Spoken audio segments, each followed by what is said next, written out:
Open Your Eyes is brought to you by the Belize Bank. Our country, your bank.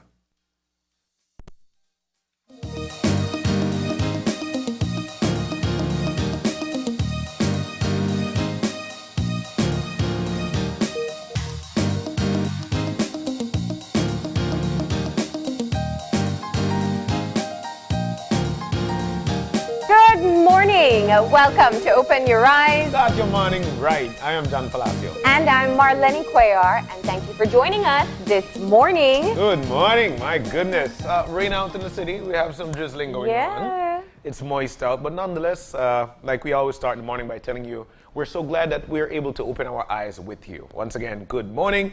As we take a look now at the weather, we've got the weather folks on as yet. Not as yet. Not as yet. Whatsoever your plans are for today, make sure you get it started the right way. Yeah, so definitely we want to see if we're going to be having rain all day long, or if it's just to start the morning off. All right. So while we await the We'll just forecast, go ahead and we'll read go ahead it, and read. All right. So here we go. It says in the weather, while it's drizzling out in the city, the general situation it is for moist northeasterly airflow to dominate. And what that means for a 24-hour forecast is mostly cloudy skies today with a few sunny breaks. Tonight, skies will be cloudy at times, and a few outbreaks of showers and periods of rain will develop mainly over central and southern areas. There is an advisory, though. This one says a small craft caution remains in effect for occasionally gusty winds and locally rough seas in northeasterly swells. All right, and that's because the winds are going to be moving from the northeast at 10 to 20 knots. So that's a moderate to rough sea. And let's take a look at the temperatures, though. The highs for today going up as high as 84 degrees Fahrenheit coastal, 86 inland, and 74 up in the hills. And the lows for tonight falling as low as 74 degrees Fahrenheit coastal, 68 degrees Fahrenheit inland, and a cool 61 degrees Fahrenheit up in the hills. And our outlook for Thursday and Thursday night is for a few showers or periods of rain to develop mainly over central and southern areas. All right, so we do say thanks to forecaster Catherine Cumberbatch at the National Met Service providing us with that weather update. Now you know exactly what to expect with the weather between now and, of course, tomorrow. That's right. So seems like it'll be a wet day. Maybe not all day. Maybe not. Then again, it might just be that blessing whereby stay inside. All right, we're going to keep things moving with some motivation for this morning, and that means it's time for our Eye Opener. And our Eye Opener, taken from dailyom.com, goes like this. We seldom accept negative comments from others. However, we so often accept our own inner negative chatter. Few people enjoy the company of individuals whose attitudes are persistently negative. Yet many of us tolerate the critical chatter that can originate within our own minds. Since we're so used to the stream of self-limiting, critical consciousness that winds its way through our thoughts, we're often unaware of the impact these musings have on our lives. It is only when we become aware of the power of such thoughts that we can divest ourselves of them and fill the emptiness they leave with loving, peaceful affirmations. Many people, upon paying careful attention to their thinking patterns, are surprised at the negativity they find there. But when we take notice of involuntary thoughts in a non-judgmental way, we initiate a healing process that will eventually allow us to replace intimidating and upsetting self-talk with positive, empowering thoughts. The awareness you cultivate within yourself will eventually enable you to create a foundation of positivity from which you can build a more authentic existence. Oh, the word authentic. I like the eye opener. like the eye opener, and I think we seldom accept negative comments from others. I like your facial expression there. I think it makes it sound too easy. It does. Foundation and I think it's just a continuous work. It is. But one of the things, and I think we've discussed this already. It's for the most part we're very judgmental of ourselves, and we're hard on ourselves, especially by giving ourselves those by pointing out the negatives more. And we fail to realize, for the most part, we're the ones looking out. But there are people looking in. Yeah. But for the most part, people will tell you this, Marlene, it don't know what you say. It is how you say it. And while it's like that, like I've mentioned, we've discussed this, the hamburger aspects of things, whereby you give me the good. You tell me where I'm slipping up, or you tell me the next between there, and at the bottom again, you put another good. And I think what will resonate for you for the most part, yes, the good, but at the same time the bad. And what might happen there is that you'll get an opportunity to weigh it. So if I tell you, man, this is a beautiful house. The house is nice. I really and truly like where it's located. But there are a few things at the corner you need to fix there. One of the things that I really like about it is that it's at a corner lot. So there are two different good cushions, but there's this one that you need to work on. I think it's how people deliver their message, Mar. Especially if, in my mind, the connotation might be one of a negative. And I think as long as we could work on how we deliver things, we might be able to accept when we refer to something as a negative in a better manner. Yeah, I guess my interpretation is a lot different. For me, I think one of the things that a lot of people struggle with, it's dealing with negative thought patterns. Very common, and something that can very easily spiral you into places of not being able to move forward, having very little confidence or very little trust in yourself. And to a certain extent, I think we all do it. We're very critical of ourselves, unless, of course, you may be on the other end, you may be a narcissist and think, too highly of yourself. But for everyone else, I think it's something that you're continuously struggling with. I think we've discussed this with Jenny before. And when I hear the eye-opener, that's what it takes me back to, that we have automated patterns in our brain that lead us to sometimes doubt ourselves or be very critical. Yes. And where you can be the nicest person to everyone on the outside, and you may think of all the proper ways to develop or to deliver critical feedback, you don't do that same practice with yourself. You'll just automatically say, I can't, won't work, I'm this, I'm that, and the long list of all the negative traits that you may feel you have. Yeah. And so when it talks about being aware of it, I think that's a very important start. When you start to realize that you're just being really harsh on yourself and maybe not fair or patient with the situation. And I think that diversion from that automated thought in your brain or pattern in your brain is one that takes a lot of consistent work and practice. And that's why I said I think it makes it sound too easy. Like there's not some fountain that will just like spurt out positive thoughts that you tap into. Yeah. But more so a consciousness of being kind to you, especially if you spend a lot of effort being kind to others. So it's one of those things like when we talk about building muscles, when we talk about exercising and developing a practice, it's the same. Easy. I like it. It ends by saying the awareness you cultivate within yourself will eventually enable you to create a foundation of positivity from which you can build a more authentic existence. So that for that reason, I really and truly like this. This was a great one for today. And I'll tell you what, we hope that you're motivated, especially when we provide to you these eye-openers taken from dailyom.com for you to think about it, digest it, and carry out your day with that in mind. Well, we got to get moving into our show, and today, our first conversation, we're going to be focusing on the current rollout of COVID-19 vaccines. Of course, you know that over the weekend, an additional 25,000 doses arrived in country, and so that makes a total of 26,000 that we have, and that means everybody's going to be getting, 26,000 people are going to be getting a first dose. As they continue to roll out the vaccination schedule with healthcare workers countrywide, They're moving into the next phase, which will include specific vulnerable populations. So we're going to find out who's eligible at this time, how to get registered, and how you'll be able to access the vaccine. Really critical information. Very much looking forward to that. That's our first conversation. The next conversation thereafter is going to be, of course, our second segment. We'll be highlighting Women's Month, and there are a lot of conversations about it, and we could see the strength, of course, of our women. We'll be discussing with two Belizean female engineers. Yes.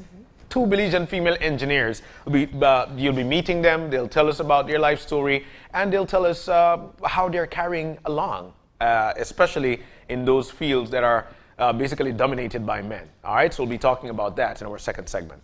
All right, and to close off for today, we do know that there are many talented artists out there who are definitely missing their platforms, whether it's musicians or dancers or singers.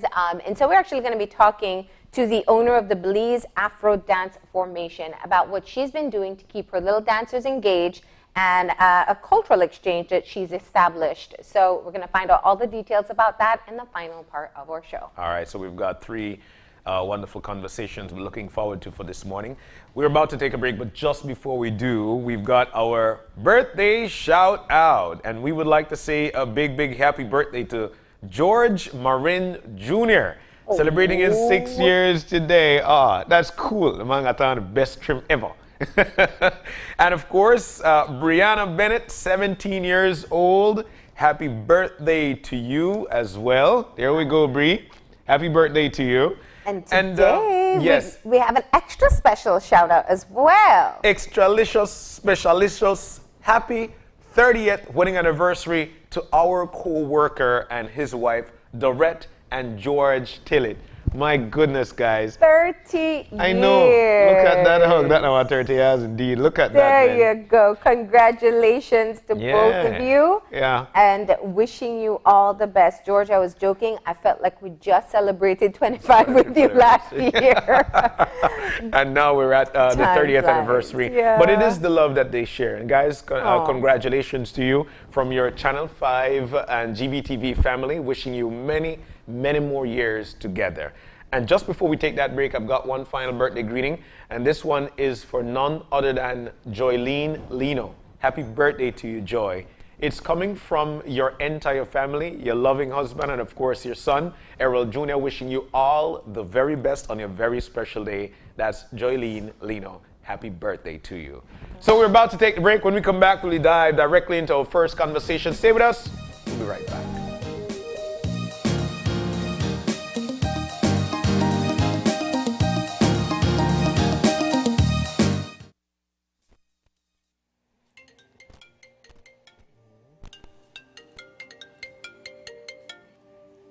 Hello. Okay, sure, I'll be there.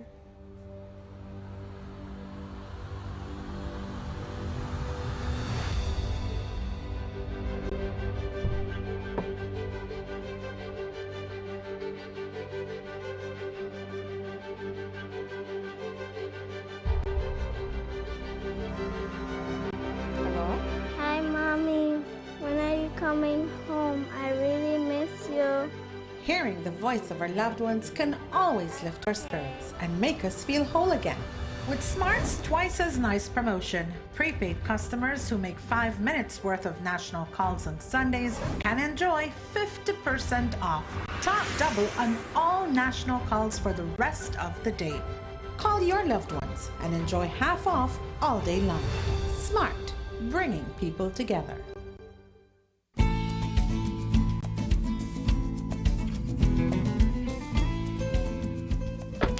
Hola, Tony. Hey, Kevin, ¿qué onda? ¿Qué pasa? Nada, le vine a buscar porque necesito comprar más mercancías de vasos y platos desechables para mi tienda de comestible. Me estoy quedando sin esas cosas. No, hombre, fíjate que desde el 15 de abril no puedo importar nada de eso. Y se me acaba de terminar todo lo que tenía hace como 3 semanas. Oye, pero nunca has estado sin esas cosas. ¿Qué está pasando? Mira esto. Esta es la nueva ley que prohíbe todo el uso de plásticos no reutilizables. Esos son vasos, platos, cucharas, tenedores, todo eso. Desde 15 de abril de este año no he podido importar nada de eso. A partir del 15 de enero del 2021, nadie puede fabricarlo. 15 de abril 2021, nadie lo puede vender. Y a partir del 14 de julio del 2021, si alguien te agarra con eso, te multan. Híjole, no sabía eso. Necesito cambiar algunas cosas. Les diré a mis clientes por qué esas cosas ya no están disponibles. Gracias, Antonio. Así es, cuídate.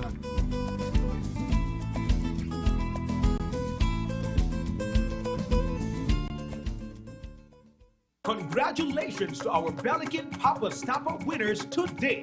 Continue popping those toppers out for Bellikin for a chance to win free beer, $20, $100, or $1,000. Papa Stopper! Bellikin, the beer of Belize.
Yo, Belize, this is Tig the artist, Bin the hardest. And I am Young Protege, aka the Traffic Man, and we are here to talk to you about drinking and driving.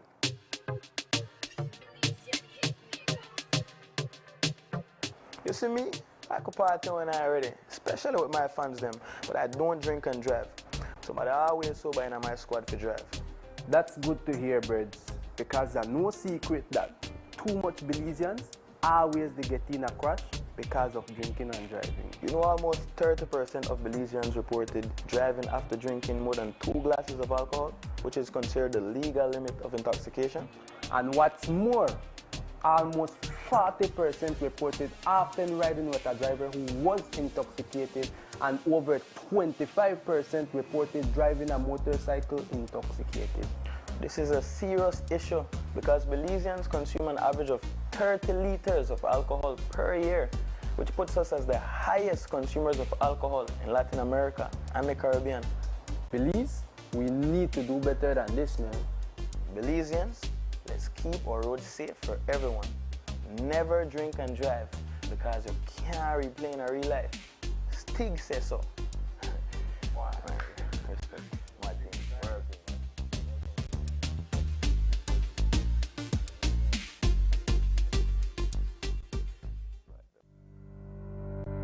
Reduce your risk of viral illness like the flu or the coronavirus. Wash your hands frequently with soap and water or with an alcohol-based hand sanitizer.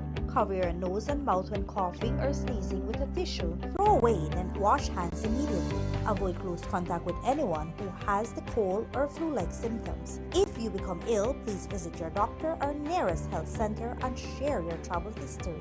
A health and wellness message from your Ministry of Health.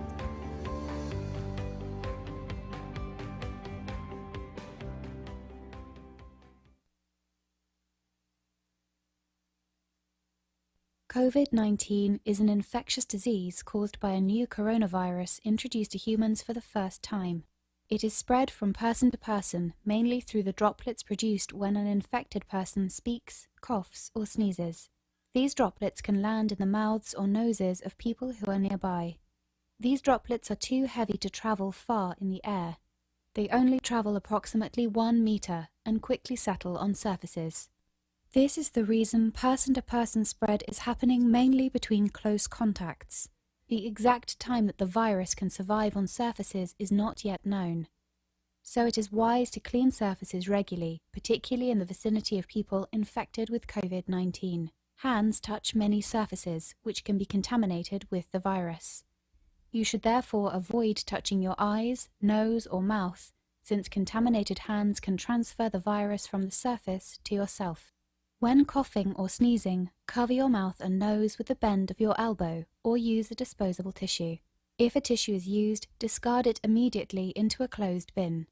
The most effective way to prevent the spread of the new coronavirus is to clean your hands frequently with an alcohol-based hand rub or soap and water. This will eliminate the virus if it is on your hands. Stay healthy and prevent the spread of COVID-19.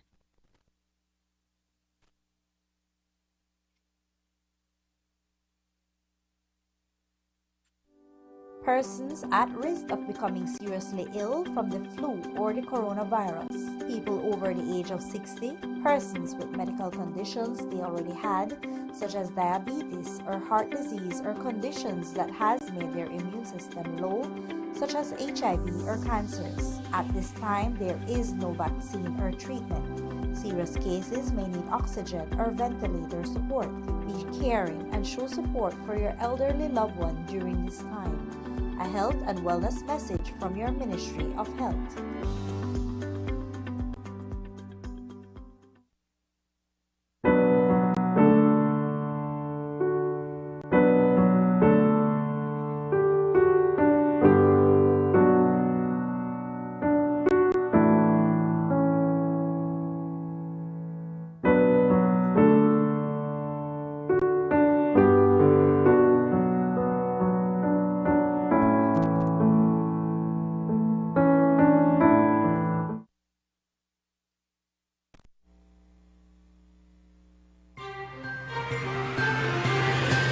Today's COVID update is brought to you by Fulltech Systems, your technology center, where you'll come for the price but stay for the service.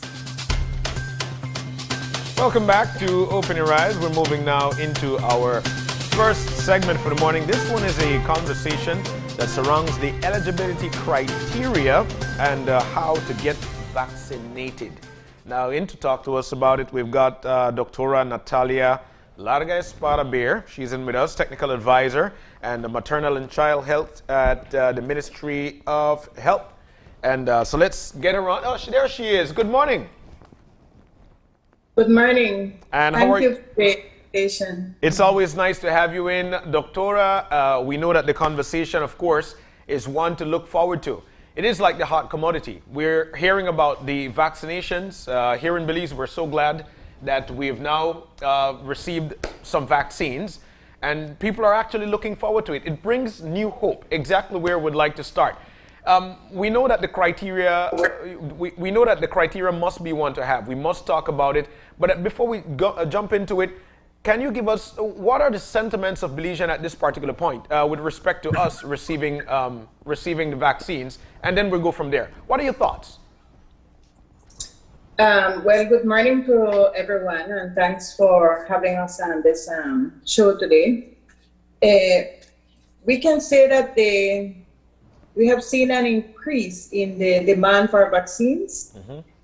While many countries around the world are still not having access to the vaccines, we were successful in receiving the first donation from the people and the government of Barbados with 1,000 doses. We received 25,000 doses from the people and the government of India. So thanks to both countries for their donation of the vaccines.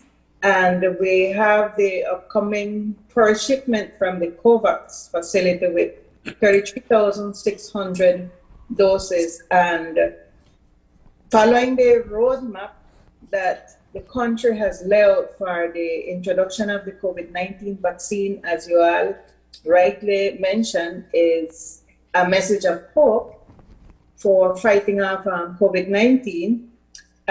We see that there is a high demand for the vaccine, which is good because vaccines is part of the response to COVID-19. And all the vaccines that are circulating worldwide at this moment have proven to be effective in reducing severe illness, hospitalizations, and death. So that's the message of hope behind the introduction of the vaccine in countries. So this additional 25,000 doses that we have been gifted by the Indian government helps us to be able to move beyond. I know the first rollout was for healthcare workers, especially those who worked directly with COVID-19 patients. Talk to us about the different phases that have been established. Okay, we have a total of 5 phases, and each one of the phases have subgroups. Only group 5 is the one that has no subgroup. So for phase 1, we have healthcare workers, and this is a blanket in the country for both public and private sector. Yeah. We have 1B, which is elderly 60 years and older, and then 1C, we have persons with special conditions like HIV, cancer, those who are in need of dialysis services. In group 2, we have 2A, teachers and police officers. We have the National Assembly and the judiciary system with customs and immigration. And then we have the tourism sector. In group 3, we have 3A, which is BDF, Coast Guard, Fire Service. 3B, persons with comorbidities. 3C, we have Red Cross, utility workers, and these represents those who are working in the water services company, telephone, banks, light companies.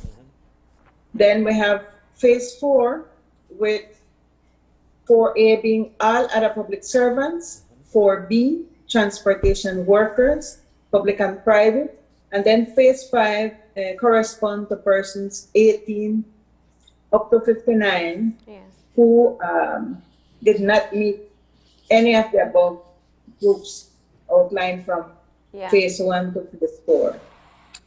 And I would like to encourage the public to follow the recommendations from the Ministry of Health and Wellness that we cannot vaccinate all at the same time. So we need to follow this roadmap. So please, for the groups that are in phase 2, 3, 4, and 5, to hold on to the registration for access to the vaccine. And let us deal first with phase 1 because that is where we are. So if the lines get a large amount of calls from groups outside of 1, then we are restricting the registration for those in group 1. So we're asking that the public follow the advice from the ministry when to sign in for each one of the groups. So as of yesterday, I believe, the update in the vaccination rollout, there are just about 1,500 people that have received the first dose of the vaccine so far. Dr. Baer, I know at the press conference for the first vaccination, there was talk of a survey of healthcare workers, and there were quite a number of people who said they weren't going to get vaccinated. Shed some light on that to tell us the reality there. Yes, I think there might be some confusion to that also because we know we have a number of healthcare workers who have had COVID-19. So we have a group of persons who cannot be vaccinated at this point. They need to wait for 6 months after their diagnosis of COVID-19, or 90 days if they did receive convalescent plasma. So those persons cannot receive their vaccine at this moment. And I guess it's just a reflection of what happened with any other individual. As soon as we provide them with all the information that they need to know, we have a high uptake among healthcare workers. Dr. Beard, have you been able to successfully convince people? Has that been a part of the rollout as well, that you talk to them and you give them information about the vaccine to get them to the point of wanting to take it? Remember that the expanded program on immunization started in the 70s. So we have a structure in place for the delivery of vaccines. And I think one of the vaccines that showed us or gave us a lot of positive lessons is the introduction of the HPV vaccine, the human papillomavirus vaccine, where a flyer doesn't work, a banner doesn't work. We really need to sit down with the parents and share with them the objective of the HPV vaccine, that is to prevent cervical cancer in women in adulthood. No? So once we provide that information and we allow them for questions and answers, the uptake is 10 out of 10 or 9 out of 10. So the same is with this COVID-19 vaccine. We need to promote more the benefits surrounding the use of the vaccine. At this moment, worldwide, the vaccines represent a message of hope, because we are saving lives with the vaccine. How? By reducing the number of severe illness. Number two, by reducing hospitalization and hence the reduction in the number of deaths. All right, so we know that joining us a while ago was Dr. Aleda Pot from Central Health Region. Good morning to you as well. Dr. Baird, and of course you could join in anytime. You could join in anytime, Dr. Rapot. But my question here, and I just wanted some clarity on this. The folks who have contracted the COVID-19 already and have, of course, recovered, there is a timeline of 6 months for them, you mentioned. Let's throw some clarity on in that so that folks could understand as to why there is a timeline of 6 months before they can get their vaccine. Yes. One of the main reasons is, remember, the vaccine is new, the production is low.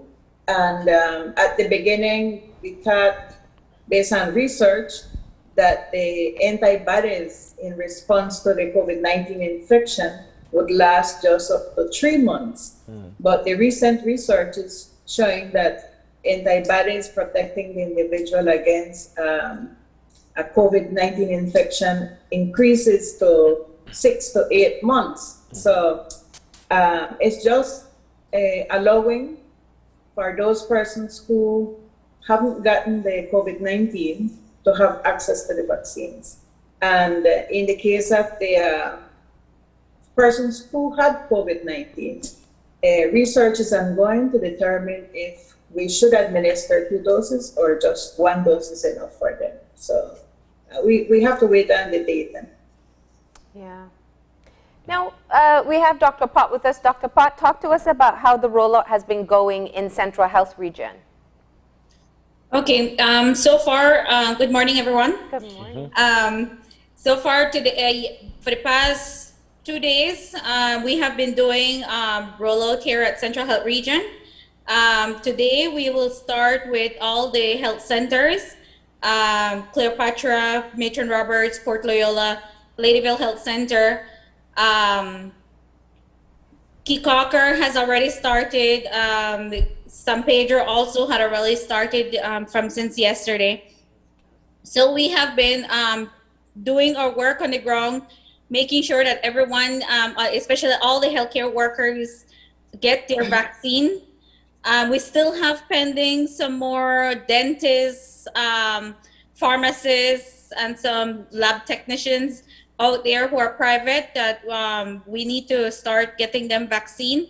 So we're hoping that by the end of today, we finish with them so we can start tomorrow and Friday with all the 60 and older patients.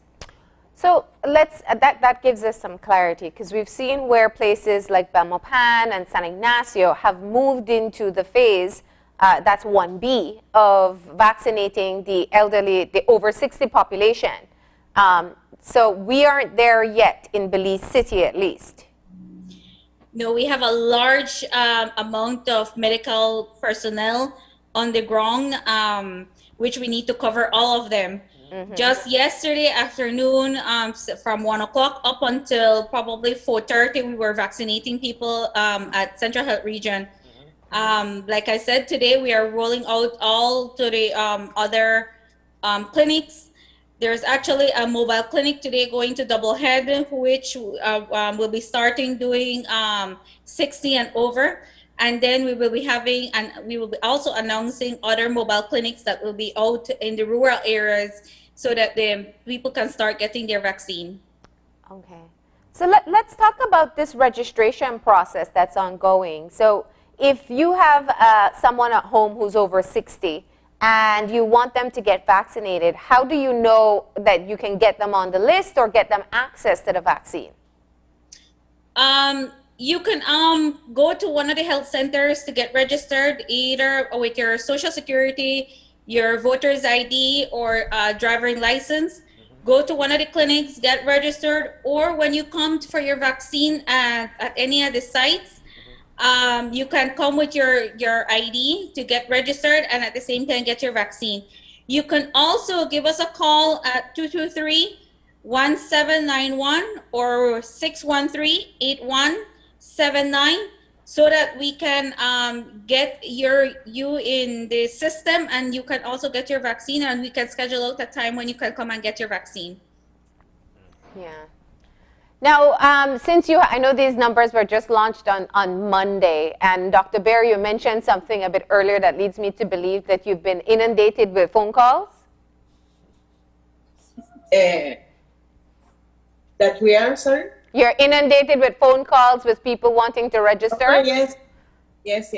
I think it's an opportune time. We had the setup with the phone lines, but we foresee that it will be a bit hectic for the public to register efficiently. So the Ministry of Health is working on an application which will facilitate the registration. So we hope that in the next 15 days, we would have that up and running, which will facilitate much more the registration of persons to receive the vaccine. Yeah. Dr. Bear, there are still naysayers out there. There are still folks who are heavily reluctant to get their job. At this point, what would you say? Because, and I'm saying this because there are a lot of campaigns going on as we speak, and they're all over social media as to why they're supposed to get their vaccines.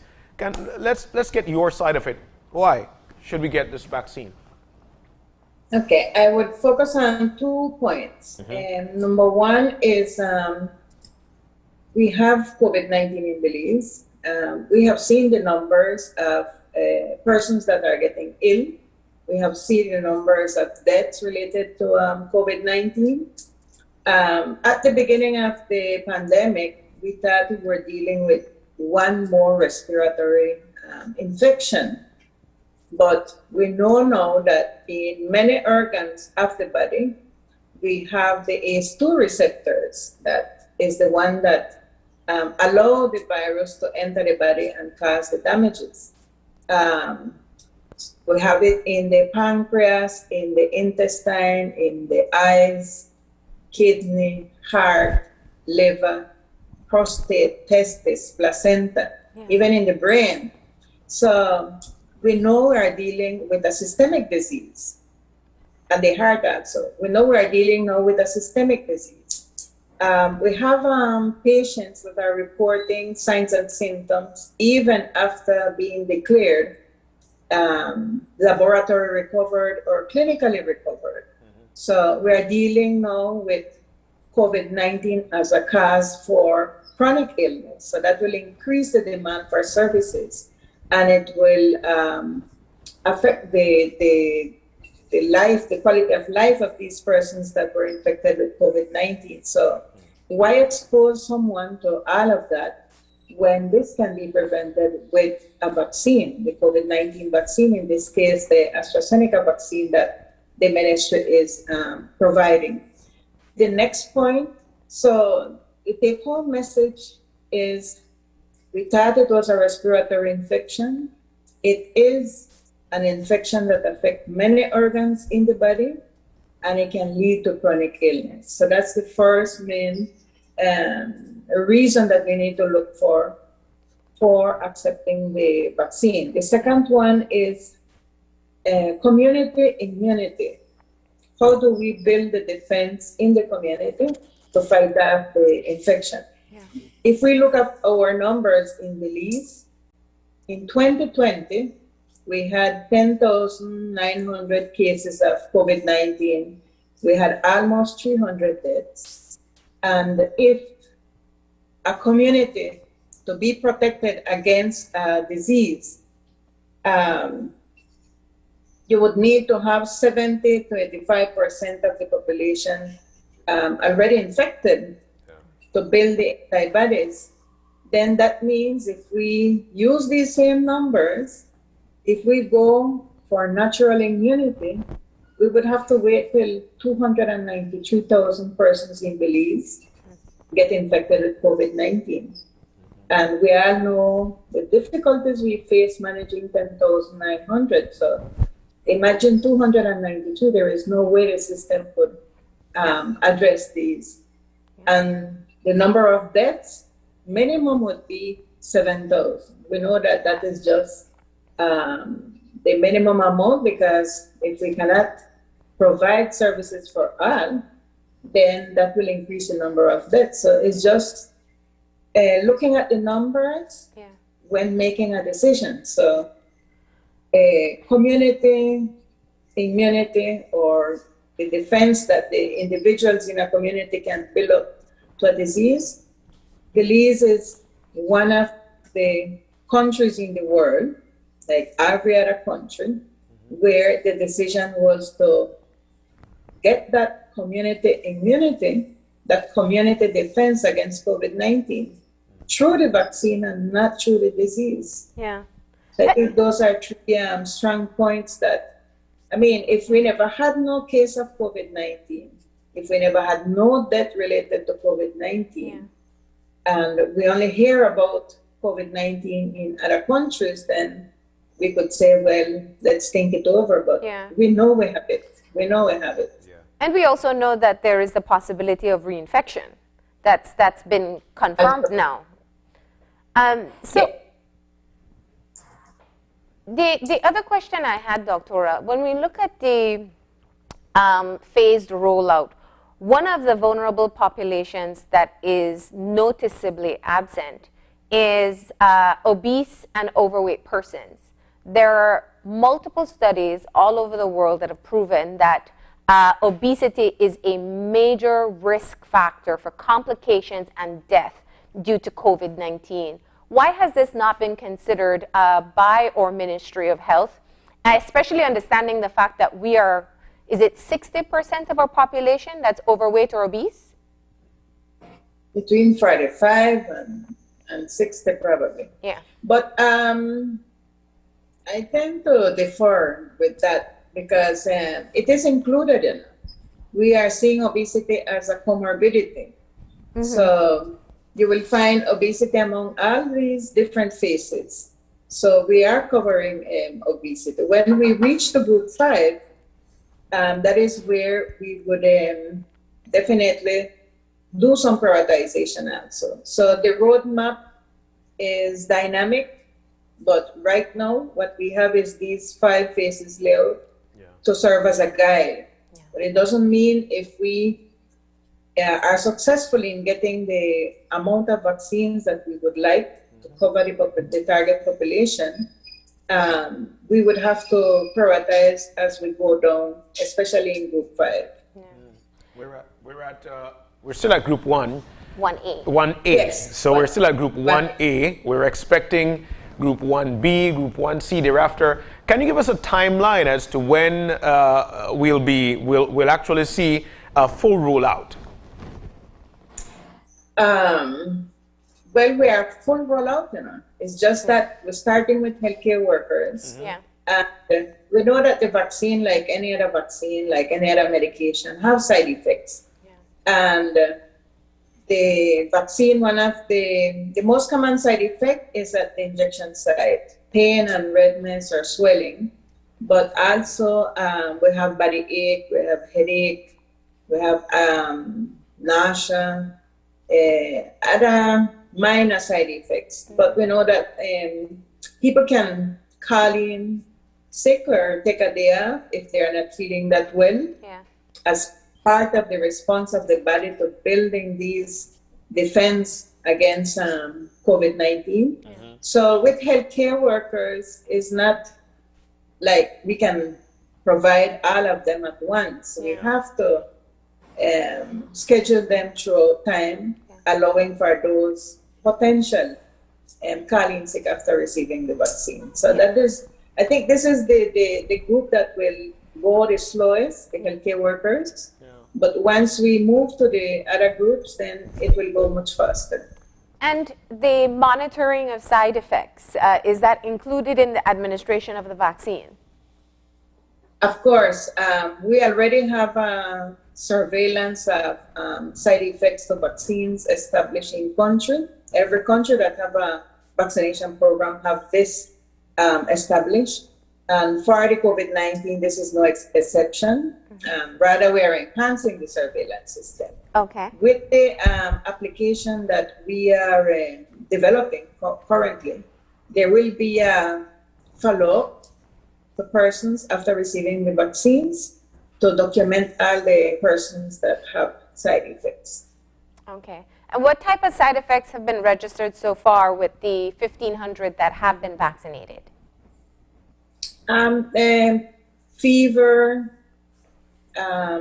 pain in the injection site, swelling, headache, body ache, joint pain, a few with gastrointestinal symptoms, but I mean, it's 1 or 2 days maximum of having these bad feelings, but it's part of the response from the body, not to build the defense against COVID-19.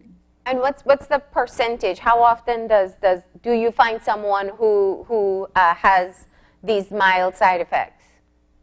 We are still counting, so we can probably share that probably next week, Marlene. Sure. We can have a final count of but it's not it's really small, the numbers. And we are seeing it in other countries also. Yeah, we had a report from Spain, and it was 69 cases for every 100,000 doses of vaccines. Oh, okay. Yeah. I think we are almost in that range, but we need to provide our local stats, and probably next week we can share that. Of course. For people who are feeling those side effects, is there something, once you've been given this vaccine and you're feeling that those side effects, is there something you can take, or would you recommend something to take to have that feeling subside, or you must ride along with it? We have the vaccination card that are provided to each person after receiving the vaccine. Plus, we have an information sheet that outline the expected side effects, and we have some recommendations there what to do. And we have also information on what number to call, where to go, if they feel like they need to seek medical care. So that is given verbally and in writing to every person that received the vaccine. Just to add to that, here in Belize, what we are doing is we are giving patients a little pack with Tylenol and Benadryl so that they can take with them in case they have anything. And as Dr. Russ said, We're also filling out the form at the bottom where it gives you a phone number so that you can give us a call to tell us if you have any side effects. Dr. Rapport, you did mention that there'll be that mobile clinic heading to where? Doublehead Cabbage today? Doublehead Cabbage today. What's the time, the range of time? Like they're starting at what time, ending at what time, just for folks to be aware? There should be reaching there approximately 8:39. They, I believe they have left already. They usually get there for 8:39. Clinic starts. Then they move off to Bermuda Landing and Scotland Half Moon. All right, so they will doing different stops as the mobile goes along, because it's a mobile clinic for patients who are chronic, who do their refill of their medication, and they can take the opportunity to also take their vaccine also. So these are groups you would have already had contact with, so you know who would be on that priority list. Yes. So when we have 60 and older, that's group 1B. After you complete healthcare workers, in what municipalities are you starting 1B today? So we know San Ignacio was one because we saw their press release come out. Yes, for communities that have a small number of healthcare workers, well, they can start moving into the 60 years and older. Yeah. So yeah, and remember we are still scheduling healthcare workers. So if they have the opportunity to vaccinate 60 and older, we're making much of that time. Yeah. And healthcare workers includes doctors, nurses, attendants. We've seen pharmacists. You mentioned dentists. Tell us the whole scope. So maybe somebody is thinking they don't fall in that category, but they actually do. It's all those persons who provide services to patients, public and private blanket. So we have there the pharmacy, the imaging centers, the staff that work in private hospital clinics, laboratories, private laboratories, the dentists, social workers can also be included, the psychologists, those related to mental health that are providing services, and persons that also are dealing with corpse. They have the undertakers, they have the funeral parlors. Oh. So it's every person in the different category of health services that are included in this space. Okay. There's also, Doctora, one of the things that we're prone to in our country is for swirl media. And there are people out there who are saying as long as they've gotten the vaccine, they don't have to wear a mask. Why should we not abide by such thing? Number one, we haven't eliminated the COVID-19, the SARS-CoV-2 virus, now that is still circulating. Remember we said that it's effective against reducing severe illness, hospitalization, and death, but a person, even after receiving the vaccine, a small number of persons can still get infected with the COVID-19, but they will not know that they're infected because it will be so mild. And then they have the capacity of also transmitting. So the vaccine is part of the response to COVID-19. So we would be defeating the purpose if we are not following the masking, sanitization, hands, physical distancing, cleaning surfaces, and staying at home as much as we can. We have to wait for, as we do with other situations like with Nemo, they are clear officially. But until then, we continue with the preventive measures. Is it also, how long are you going to wait for the second dose? What's the recommended time that we're going to use in Belize? The recommendation so far is 8 to 12 weeks. For healthcare workers, we're recommending 8 weeks because we need to build those antibodies as quick as possible. Okay. Because we don't know when is the next wave for Belize. I mean, where the Ministry of Health, along with the population, we are implementing the different measures, but I mean, anything can happen in the future, so we need to be prepared with our healthcare workers protected as early as possible. For the other groups, definitely the highest percentage of antibodies is after 12 weeks. So 12 weeks would be the mark. Okay. And so that would be coming from the allocation that we will get from COVAX? Yes. Well, starting with the elderly, we can move on to the 12 weeks. It's just the healthcare workers that we need to protect them now. Okay. Remember, they are critical for the continuation of the essential health services, for their own protection, because they are highly exposed to potential patients or patients diagnosed with COVID-19.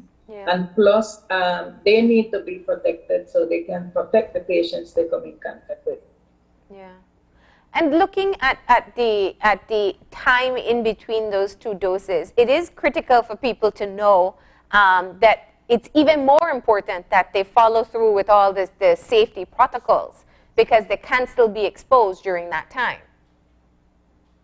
Yes, that is correct. The antibodies, the titers increase 14 days after receiving the first dose or the second dose also. 14 days after. But the maintenance of the transmission prevention measures, those have to remain in place. So let's move to group 1C so we can get some clarity. I see on the poster it says cancer, HIV, and dialysis. Those are the only three groups that you're looking at? Those are the three groups that we're looking at, giving them priority, because we look at the local numbers and we know that when we have an outbreak, as we had with one of the dialysis centers, then you know that the risk is high enough for mortality. So we don't want them to wait until we reach the persons with comorbidities. So we gave them priority. So that means persons below 60 years with those conditions, they're put in the first phase. Okay. Yeah. And I think sorry, go ahead.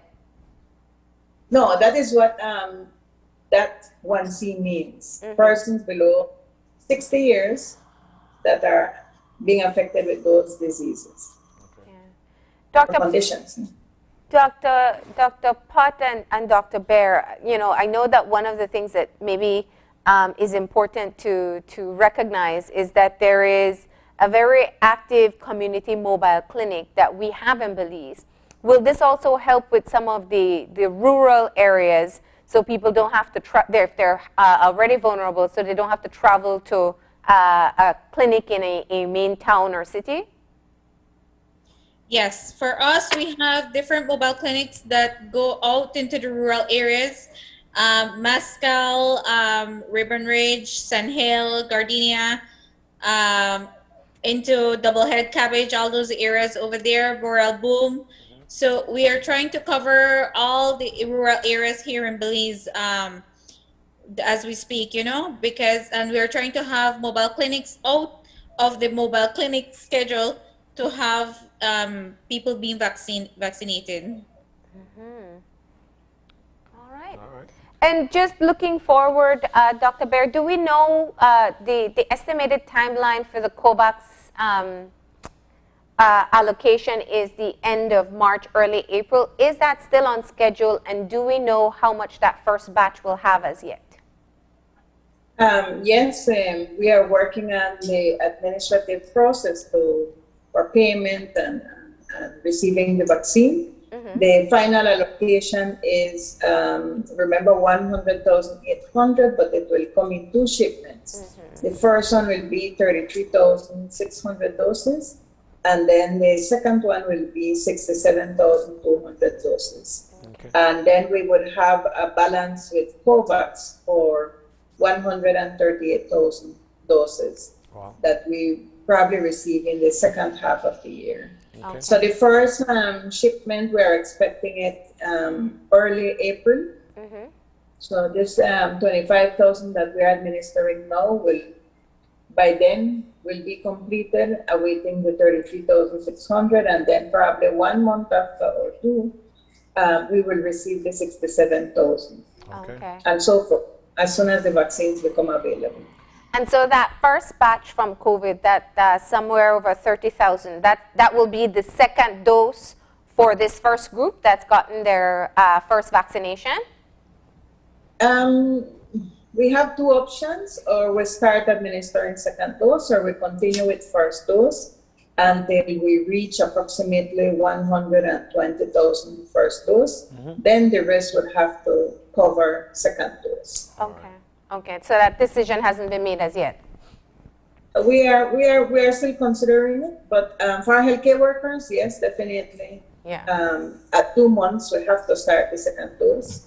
And depending on supplies on hand, we would have to decide if we start with the second dose, if time is coming up close for the second dose, or if we can wait on the next batch to start with second dose. So it's dynamic depending on the availability of the vaccines in country.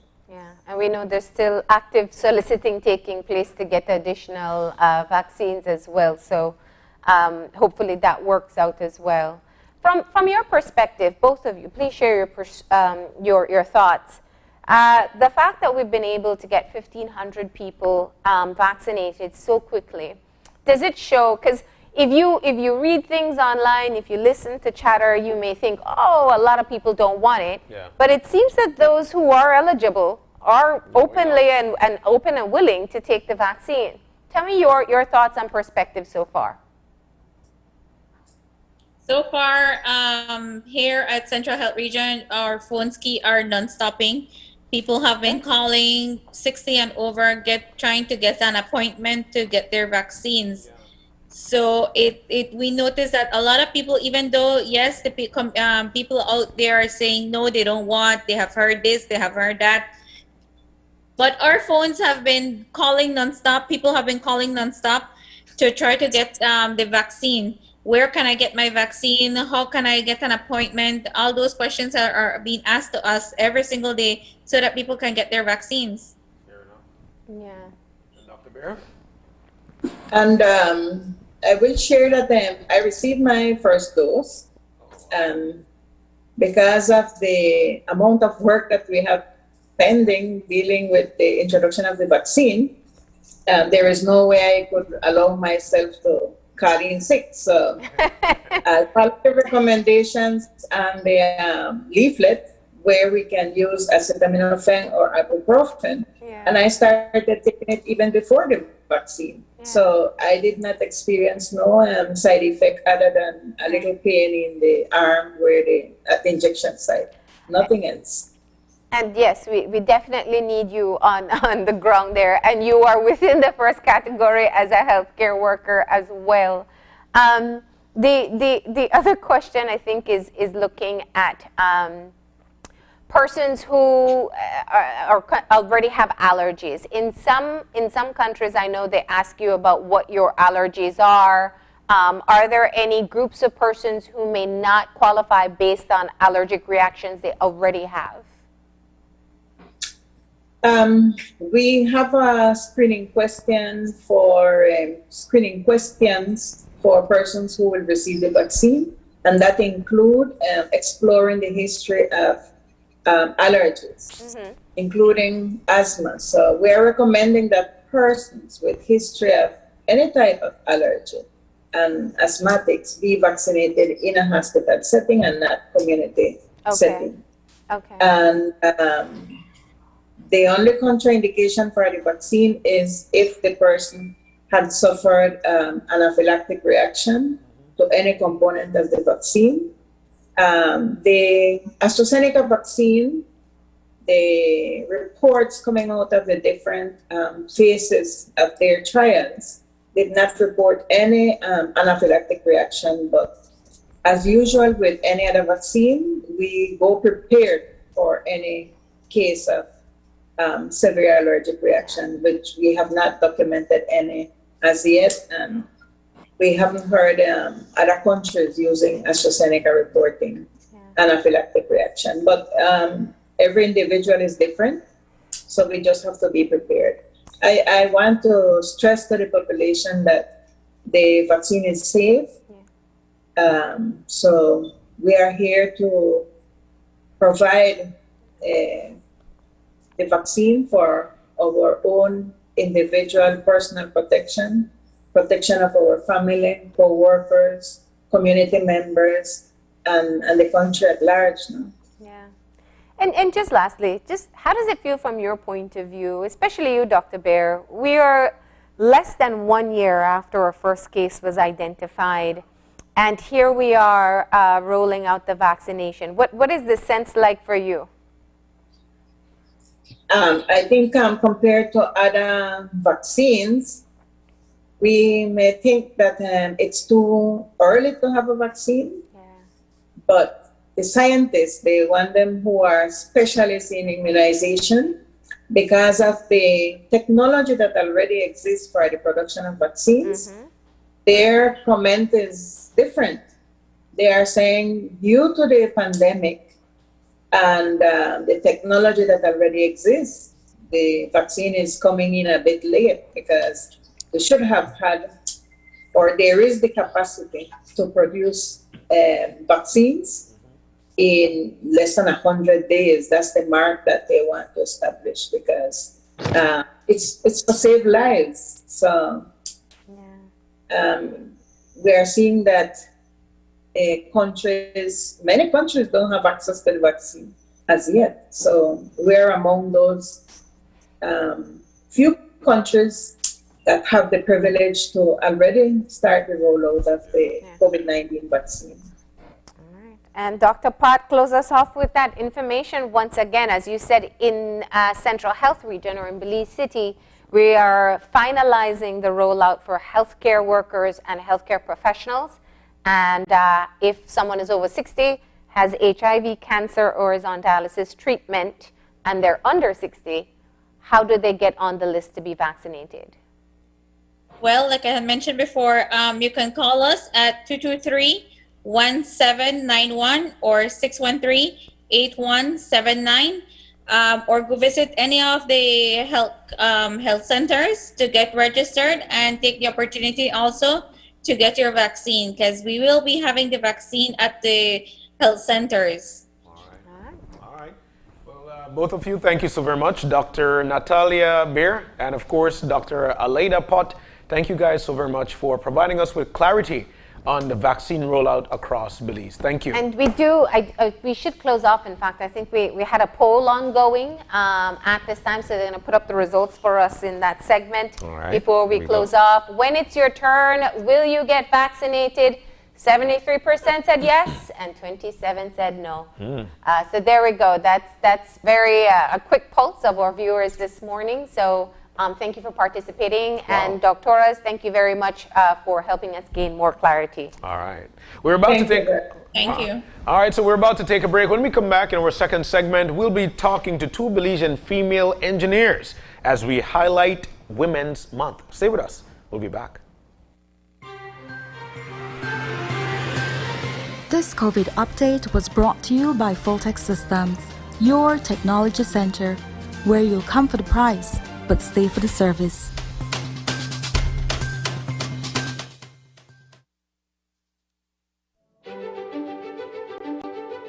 Technology is ubiquitous, and it's transforming how, when, and where we work. Fulltech Systems is placing award-winning devices in the hands of information workers, allowing them to work without compromise in a world without wires, to innovate, create, and to maximize productivity anytime, anywhere. satisfying the needs of the desk-centric remote and field worker and every other worker in between. We are providing the industry's best devices to businesses going through the process of digital transformation. Partner with us today to provide the solutions that will allow your employees to work effectively and efficiently to enhance your customers' experience.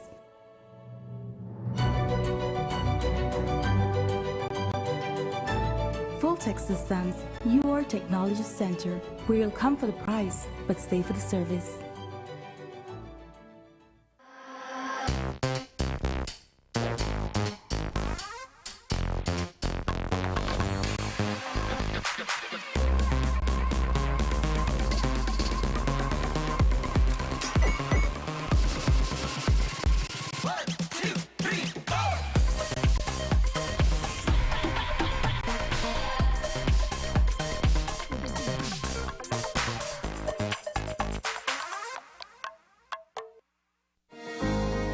In these challenging times, the one thing that is certain is that the Belize Bank Limited is here for you.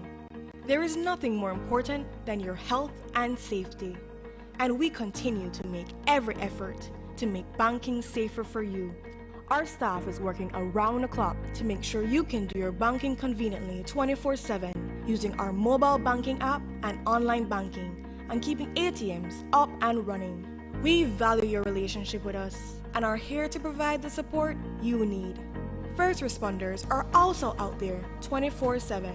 Thank you, healthcare workers, security forces, firefighters, caregivers. You are all appreciated. Stay safe. We will get through this together. The Belize Bank, our country, your bank.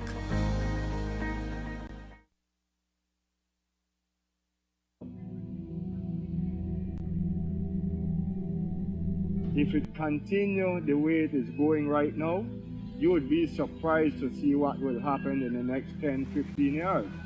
We might have nothing left. And you know what? The Guatemala and they could go back home. Where do we have to go? This is our home. We have nowhere to go. So we need some help.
COVID-19 is an infectious disease caused by a new coronavirus introduced to humans for the first time. It is spread from person to person, mainly through the droplets produced when an infected person speaks, coughs, or sneezes. These droplets can land in the mouths or noses of people who are nearby. These droplets are too heavy to travel far in the air. They only travel approximately 1 meter and quickly settle on surfaces. This is the reason person-to-person spread is happening mainly between close contacts. The exact time that the virus can survive on surfaces is not yet known.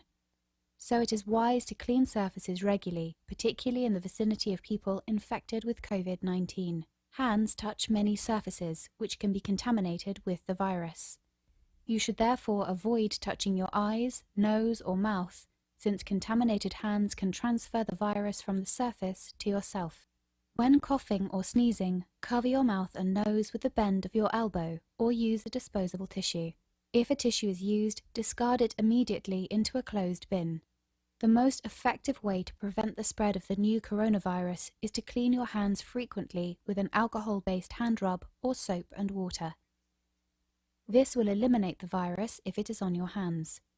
Stay healthy and prevent the spread of COVID-19.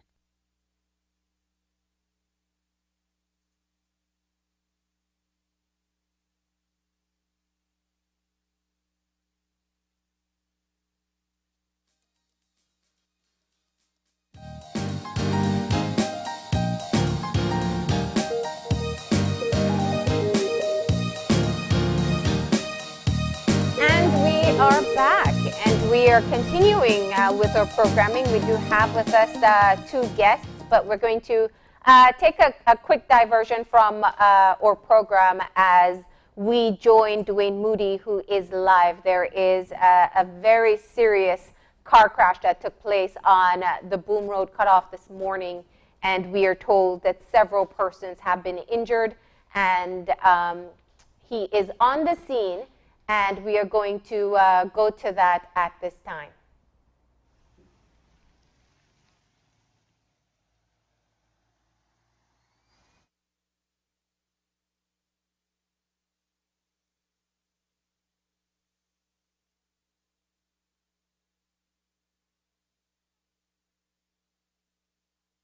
Reporter from News 5, Dwayne Moody, is on the scene.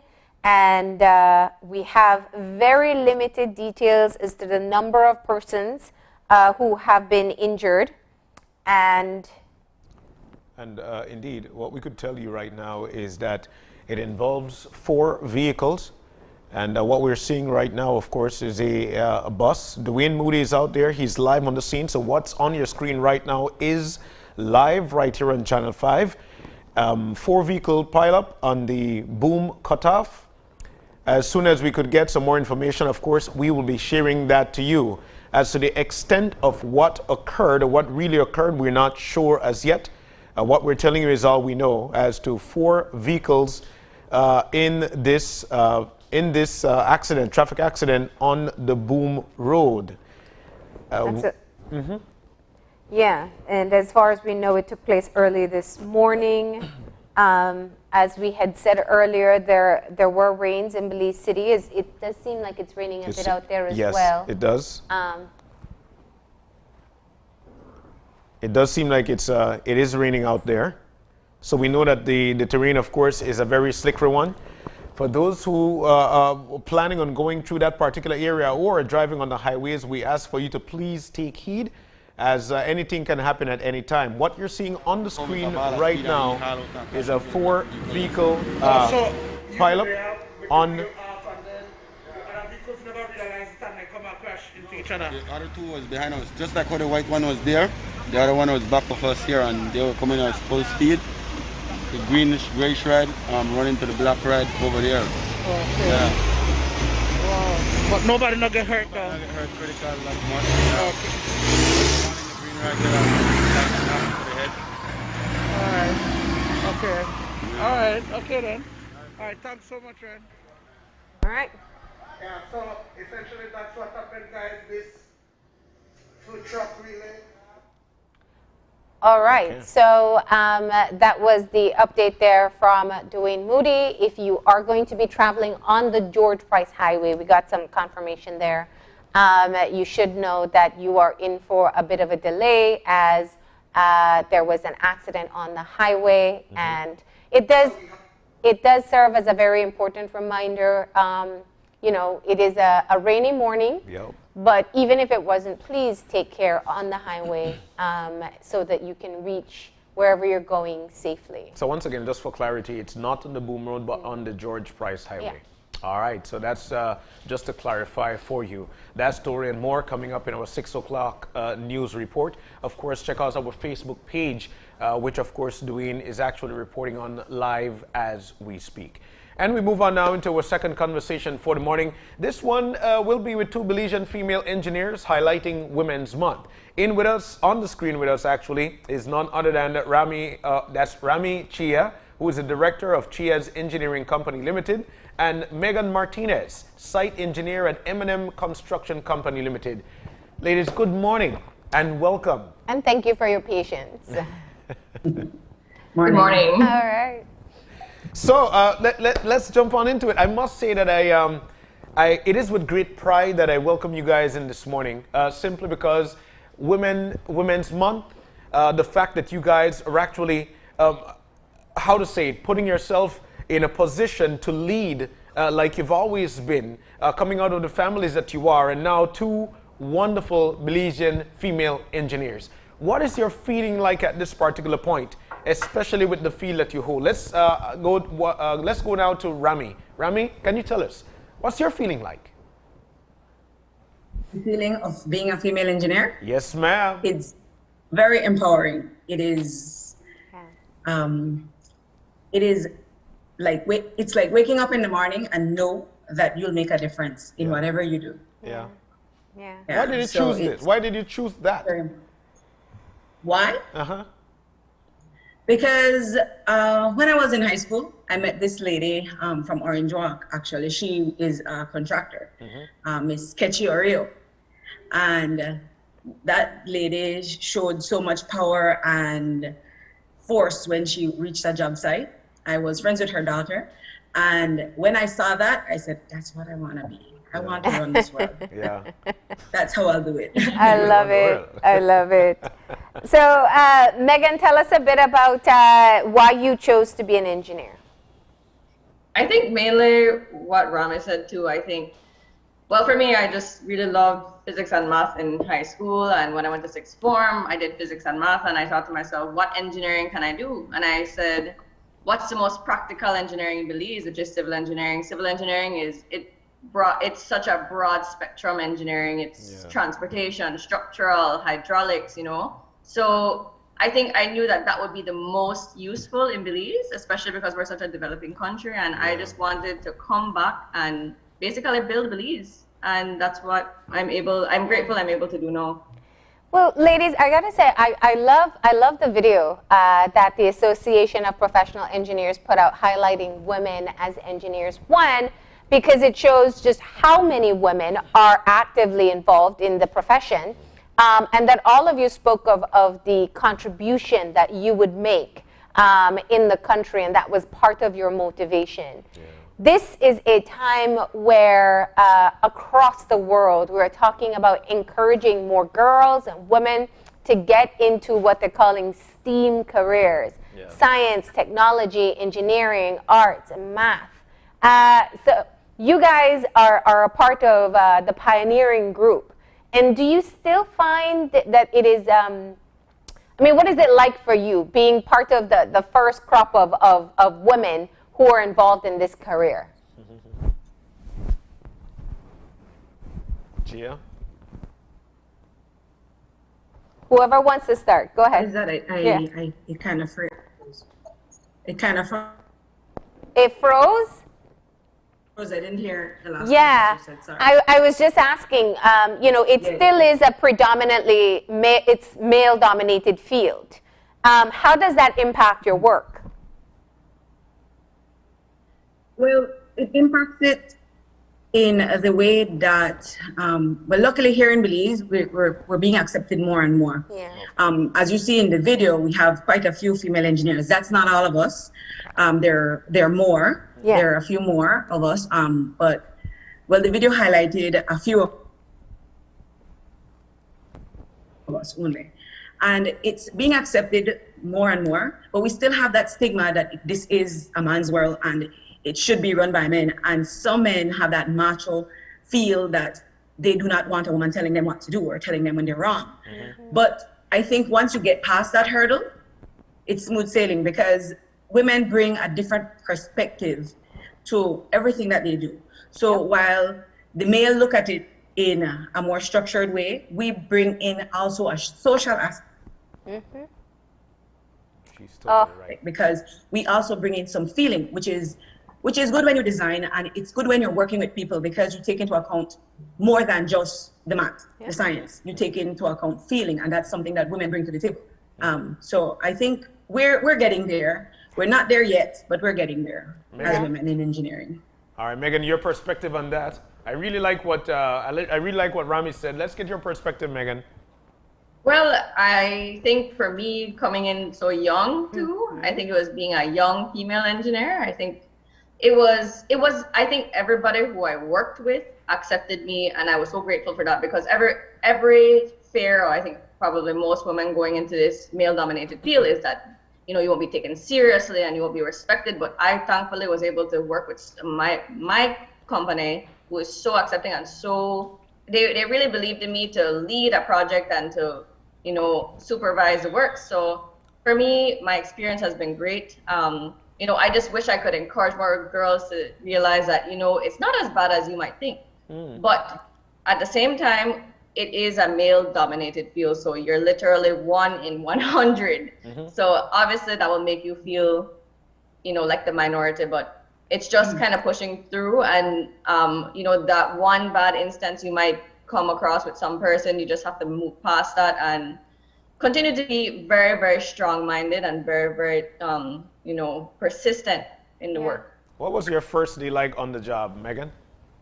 Oh, well, I came back, I graduated on a Saturday and I started working on a Monday, so I was really tired, to be honest. Nice. I had just traveled back from the States and I was exhausted, but my first day, I mean, I got really sunburned, and that, to be honest, that was what it was like. But I think it was so overwhelming because it was about, I would say easily more than 50 men on the job, and I was kind of worried that, you know, they're seeing this little tiny engineer, but everybody just welcomed me and was so great, you know. And I think it was definitely a learning curve though, because going from school to going in the field is completely different. Like, I'm still learning every single day, to be honest. Yeah. And Rami, you actually step out on a limb. You've got your own company, Chia's Engineering Company Limited. What got you started there? Well, like Megan, I was lucky too. Actually, Megan and I started at the same company. I just recently met her, but I too, 13 years ago, started at M&M Engineering. And I must say that our boss there, Mr. Roque Matos, he was very helpful in forming us. Well, at least forming me. I think he's doing the same with Megan. He did not have that matcha thing. And he always told me that in Belize, we need to look for our own source, because the foreign engineers were the ones that were doing all the designs, all the supervision. And yeah, we're having some connection issues there with Rami, which is unfortunate because we do want to hear her perspective. Megan, tell me on the other hand, though. Oh, I think she came back. Yeah, is she back? What? Oh. Rami, you there with us? Yeah, we're having some connection issues with you, Rami. You're breaking up, so we're not getting your full sentences. We're going to try to check and see if we can either get you back on the call. But in the meantime, Megan, one of the things I wanted to ask, you know, as we talk about male-dominated fields, one of the things that as we look more at women getting involved in what are considered or were once considered non-traditional roles, is that we start to recognize the importance of having both gender perspectives involved, whether in planning or in design. Explain to us how this is important in engineering.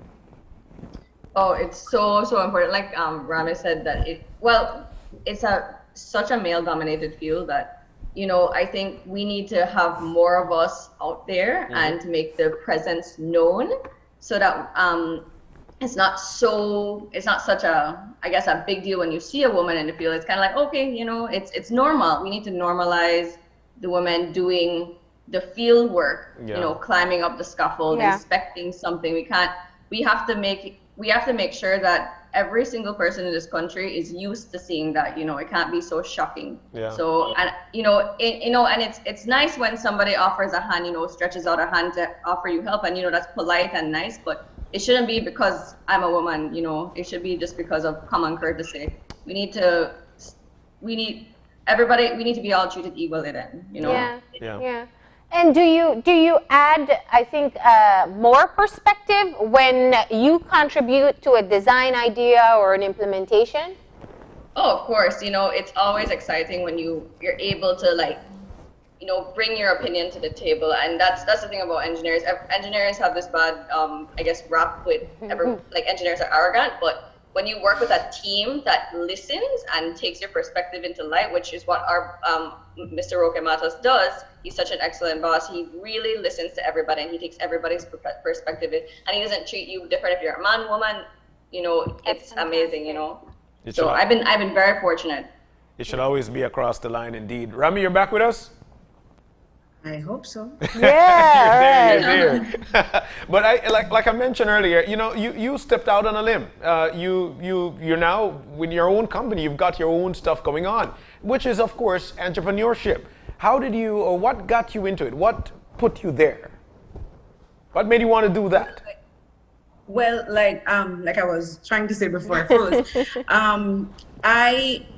in engineering in Belize 13 years ago, there were more foreign engineers in leading roles, in design, in supervision. And that's when I said, why do we have to bring in so much foreigners to do the jobs that we locals can do? I mean, we went away to study. We went, we got experience, because many of us have worked with foreign engineers before. So I said, we need to do it locally. And that's where we started, my husband and myself started with Chairs Engineering, trying to get a more local aspect to the supervision and design. Yeah. Wow. And what do you now, because it is growing and we are seeing more women get involved in the profession, do you find people reaching out to you, asking for mentorship? How do you try to keep pushing other women or girls into taking a chance in these career fields?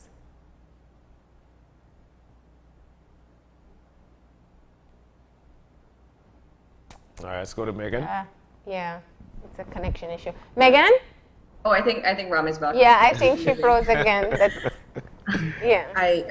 All right. Sorry, the internet isn't working with me today. Yeah. Well, yes, I get a lot of young engineers reach out to me. I guess because I'm one of the older female engineers.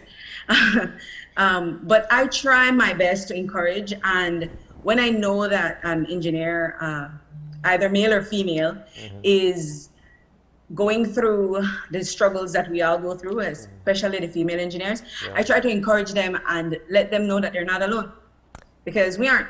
We have strength in numbers, and if we stand together, we're stronger. So that's basically what we try to do. And with the APEB, the Association of Professional Engineers, we're planning to start a mentorship program where we can help young want to be engineers to find the way that they need to.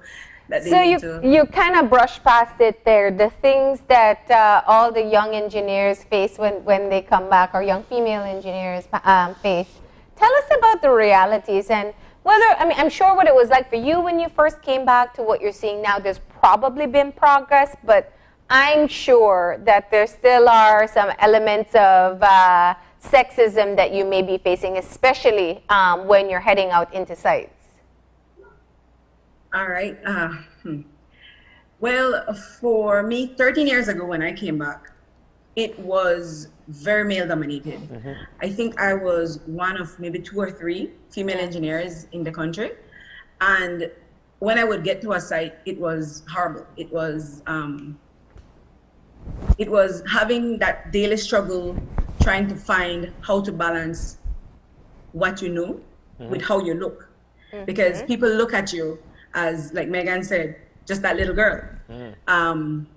Because we're not too tall either, right? I remember. So it was difficult to be, like, for myself, I was working with at least 65 men when I came back. And being the only female there was very difficult. But now, compared to now, 13 years later, I find it more accepting. We still do have 1 or 2 men that refuse to accept that females are in the field, and we're not leaving anytime soon. Actually, we're coming stronger. So it has been a big change, but we're not where I think we should be. But we're working to get there, I think. But It's great to hear that you have progress just within the 13 years that you've been practicing. Yeah, but Rami, while you spoke, I thought of, at what point there must have been a breakthrough, or did you get used to the fact that these guys would look at you and say, that's just a woman there? There must have been. Was there a breakthrough, or you got used to the fact that something will be said, or you'll be treated a different way? Well, one of the key factors in breaking through is character. To be a female engineer, we can't be soft. We have to work twice as hard, sometimes 4 times as hard as the men, just to get noticed, and for them to look past what we look like. Yeah. Now I can say I can go on site, and when I come on site, the guys, they're like, hey, fix that. Miss Chen is coming, and they try to make sure that they're on top of their game. When you'd see guys scramble for their helmets and put on their helmets, make sure they have on their face masks, because they know that the boss lady to come, right? So it has a lot to do with character. Yeah. And as a female engineer, you have to be very strong. And sometimes, I won't lie, sometimes things that happen during the day do break you. Even myself now, I do work with people that break you in a way that you don't think possible. But what you have to do is just take a good cry if that's what you need to, drink a cup of coffee, or just drink some water, do something, and get back out there. Never let anybody see your weakness. And I think that is what helps to get through it. Because like I said, we still have a few people there that make it next to impossible for us to work. But you just have to make it a daily struggle. You have to make that struggle worth it. And to make it worth it, you have to show that to those people or that person that is trying to push you down that they can't do that.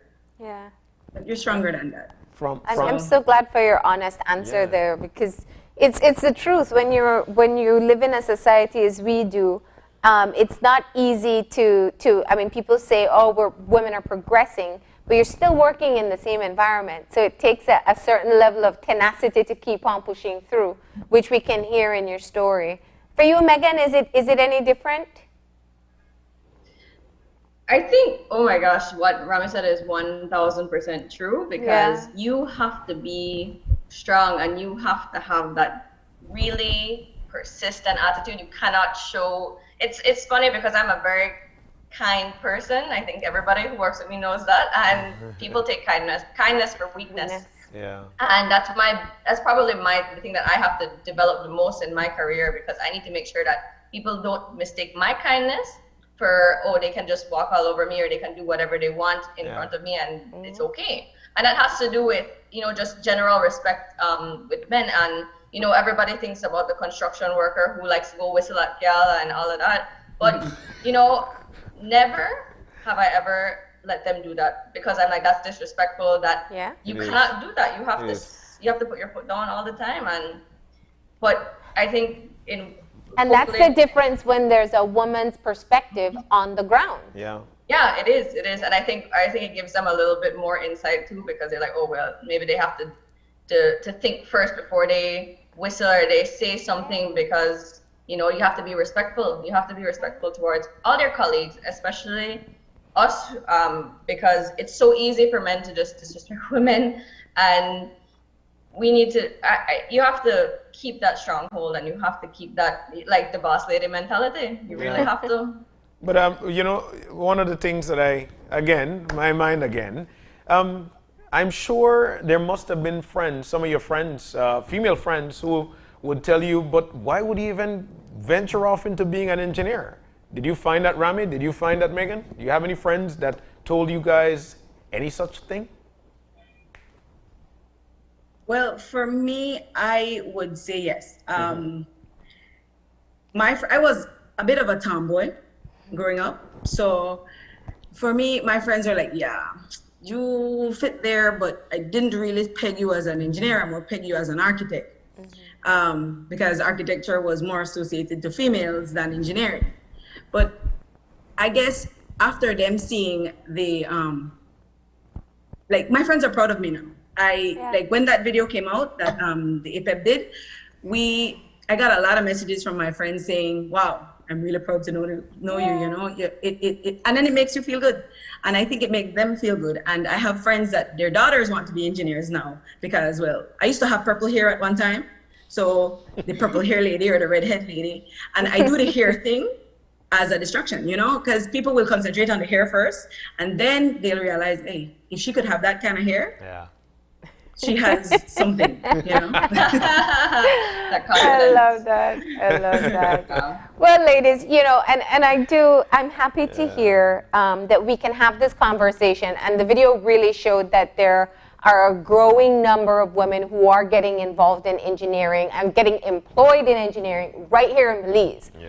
Because so often we've had people who had to work in other parts of the world because the opportunities were limited. So what's your message to young girls, not just about becoming engineer, but just about becoming an engineer, but following through on whatever dream profession they have in mind, whether they're going to be the first or one of the few?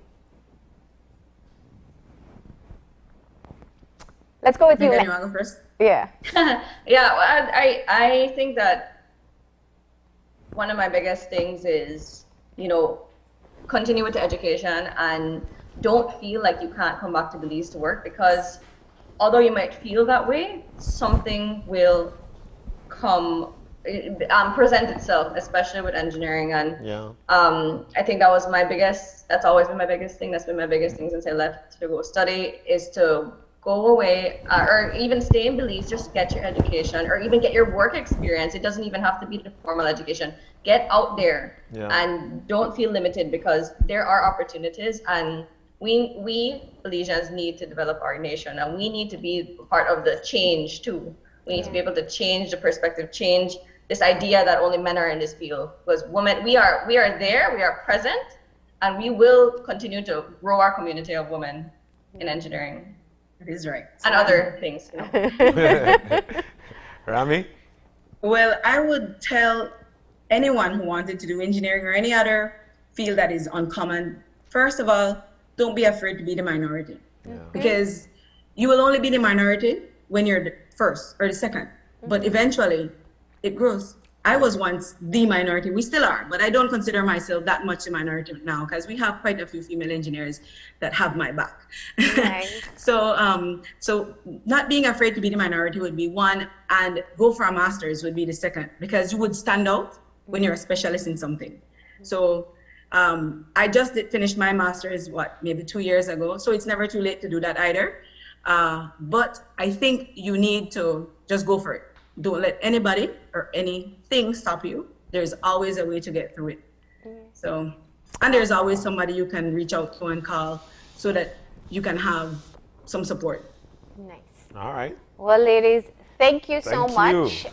Of course, it is the Women's Month, and we did want to take an opportunity to highlight women in STEM careers and women who are growing in what we once considered male-dominated fields. All right. All right, stay safe. Stay safe. Thank you. Thank you. All right. That was Rami Chia and Megan Martinez, two lovely Belizean engineers. Thank you guys very much as we highlight Women's Month. We're about to take a break, though. When we come back, we'll be talking about Belize Afro Dance Formation and talks about cultural exchange with TMJ Dance Project. We'll tell you what it is when we come back. Stay with us.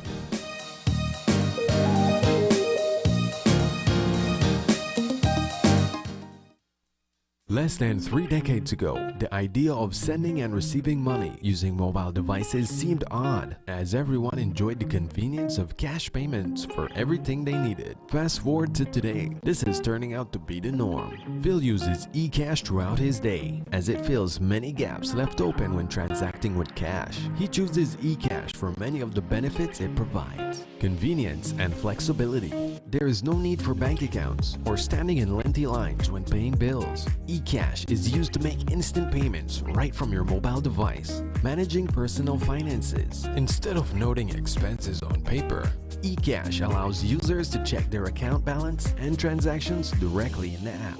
Increases access points to cash in and cash out money. There is no need to worry if a bank or ATM is in the area. Users simply visit one of many retail operators to add or withdraw funds from their eCash wallet. Ability to transact, pay back friends and family. Thanks to the person-to-person capabilities of eCash, users can pay back or split bill with friends and family or co-workers. These transactions are completed in just one step and are immediate. More payment options. Users are able to transact in-store or online via social media channels without carrying bulky cash or cards everywhere. Payments are now direct and always instant.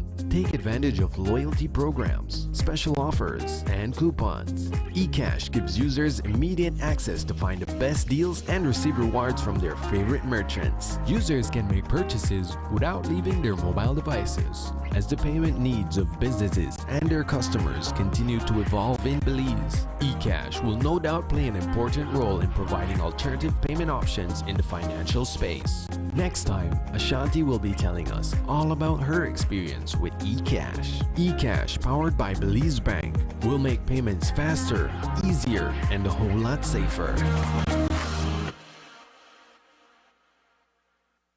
It's a fact that you can access unlimited services with Smart. Tired of being measured or cut off when you need to be connected? It's a fact that when you sign up for Smart's Plus plan, you get unlimited talk, text, and unlimited data. And it's a fact that you can sign up with your group of up to 5 members for Smart's Share plans and up to 40 members for Smart's Enterprise plans for unlimited talk, text, and data. Smart has the true unlimited plans. That's a fact. Be smart and live smart.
Welcome back. Welcome back. Just like that, we're moving into our third segment for the morning. This one surrounds Belize Afro Dance Formation. We talk about the cultural exchange with TMJ Dance Project. We're about to talk to Chriselle Gabriel, who is the owner of Belize Afro Dance Formation. Was formerly Precision and Style. Yes, that same lady. Yes, she's now the owner of Belize Afro Dance Formation. In with us as well is Terrence Johnson, who's the owner of TMJ Dance Project, and baby Aaron Baptist, who's a member of Belize Afro Dance Formation, is in with us. Guys, good morning. Welcome. Good morning. Good morning. Good morning. It's nice to see all three of you. I could tell you that much, but let's get on into this conversation. Belize Afro Dance Formation. Chriselle, what's that? Well, it's the evolution of Precision and Style Dance Group. Evolution. I like that. Yes.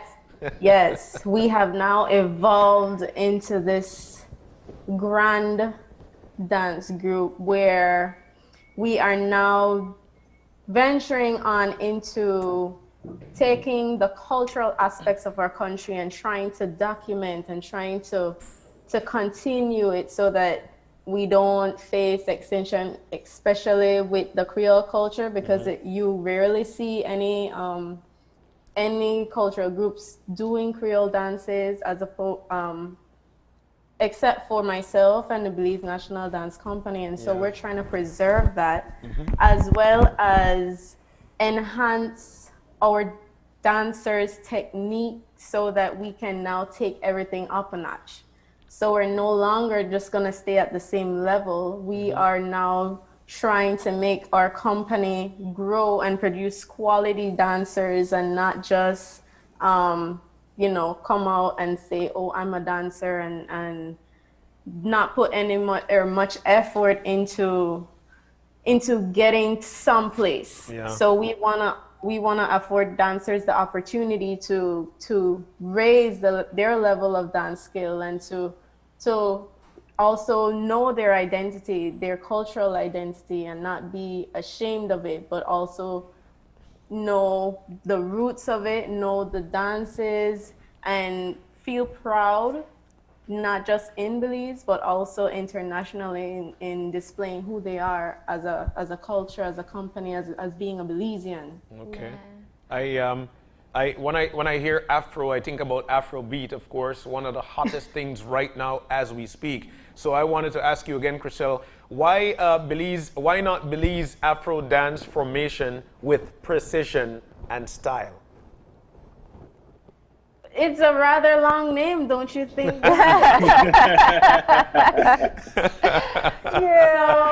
With Precision and Style, I know I'd mentioned before on previous interviews that I like the idea of the PS postscript that you would, remember at the end of a note, at the end of a letter that you're writing. Yeah. However, just saying Precision and Style Dance Group to other individuals outside of the country, they would be like, where is this dance group from? And with Belize Afro Dance Formation, it's already in the name. You're able to now know who we are just by our name, or where we're from just by our name. And Afro refers to our cultural roots. So the African influences that make up our Creole culture, that is why I included the Afro. Yeah.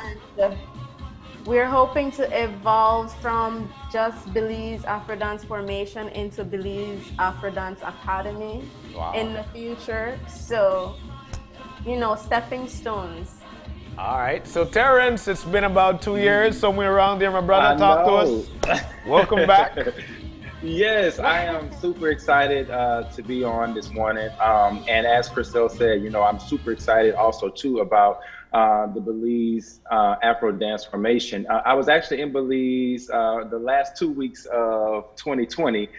So yes, in my time there visiting, and I actually came just to relax and just to get away.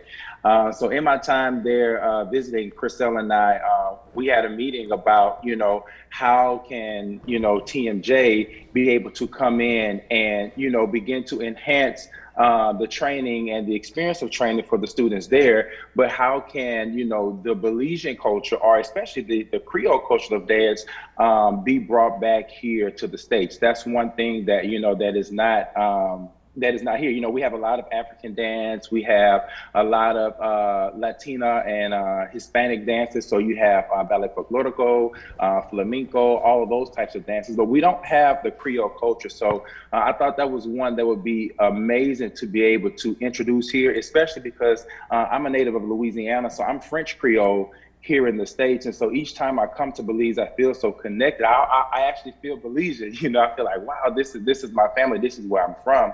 And I want to be able to share those same cultural experiences with our students and families here in the States.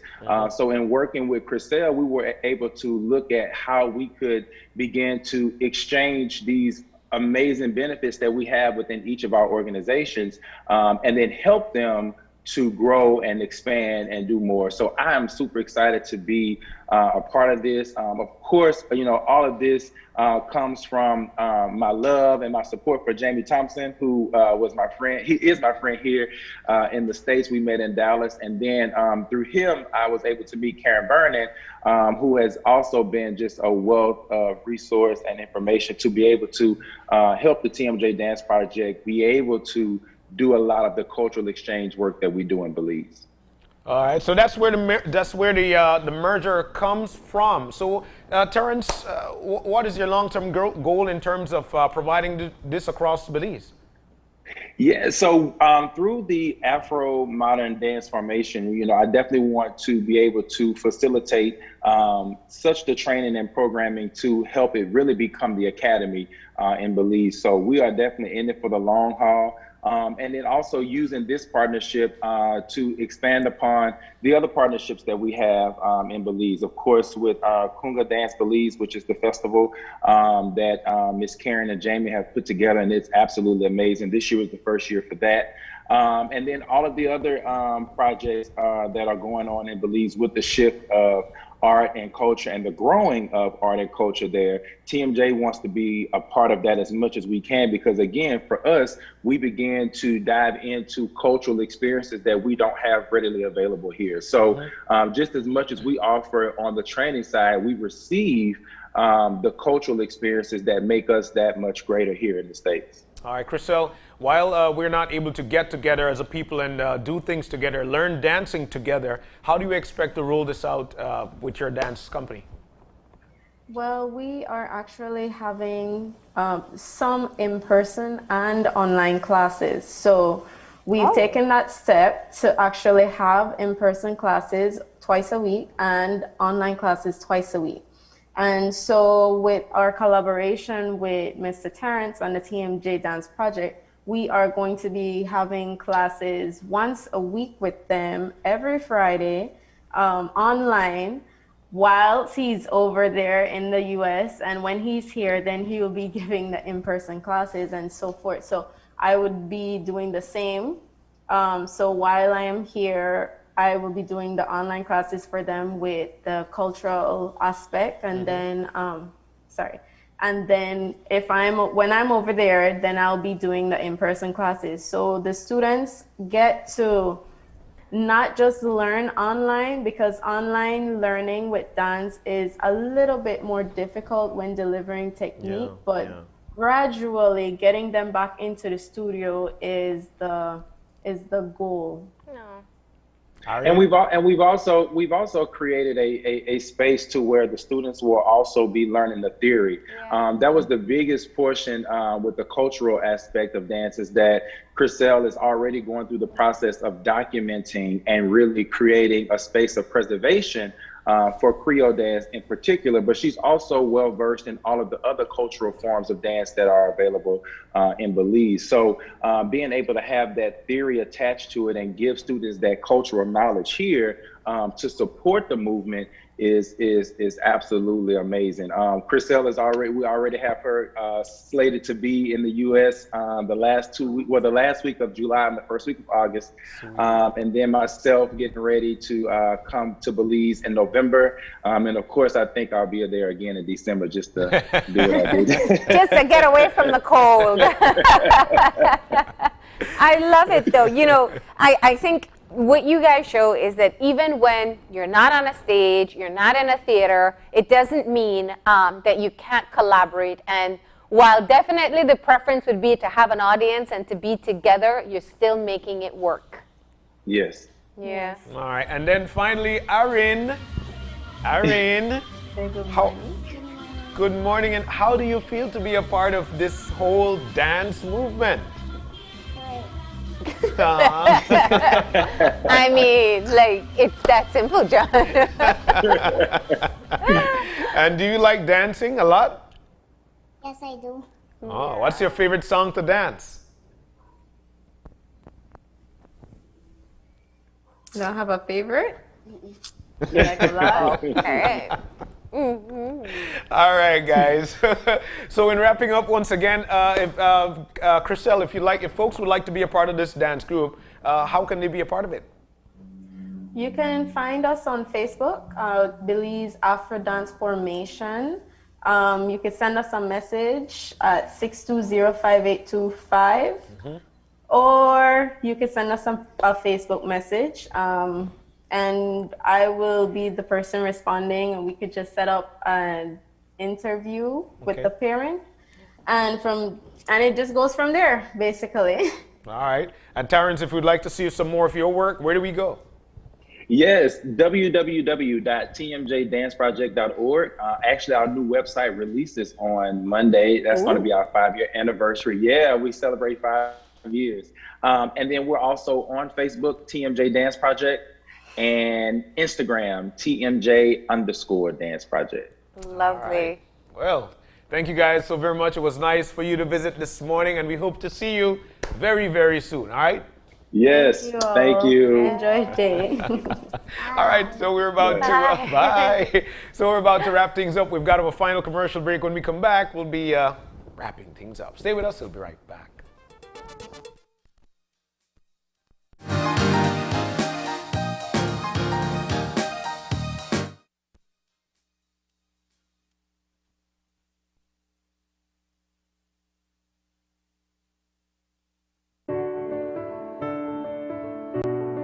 Everyone is at risk of catching COVID-19, so it's important to quickly recognize signs and symptoms of the infection.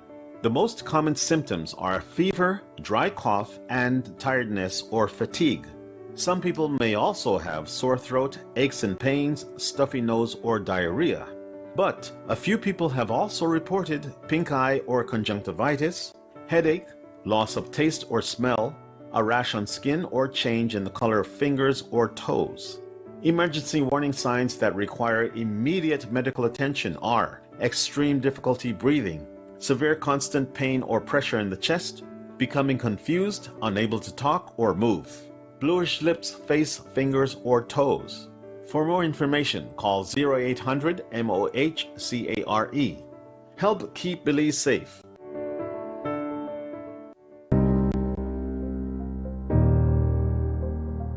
Are you traveling? Effective January 26, all passengers traveling internationally will need to get tested no more than 3 days before you travel to the United States, and show your negative result to the airline before you board your flight. Here at Caring Hands Clinic in San Pedro, we administer the antigen test, frequently referred to as a rapid test.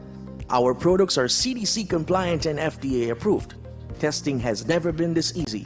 With our highly certified and licensed medical staff, we provide you with an accurate test result in minutes, making your experience fast, safe, and easy. To book your appointments today, contact us on any of our hotlines at 671-TEST or 672-TEST, 226-FAST, or our Vonage line at 305-420-6203. Book your appointments online at www.belizecovidtest.com. Caring Hands Clinic Antigen Test Center. We're pleased to serve you.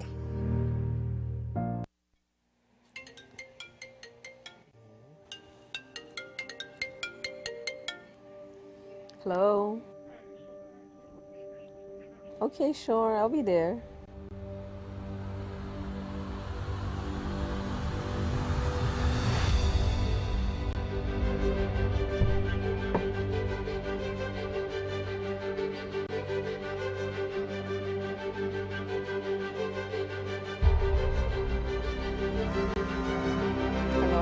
Hi, Mommy.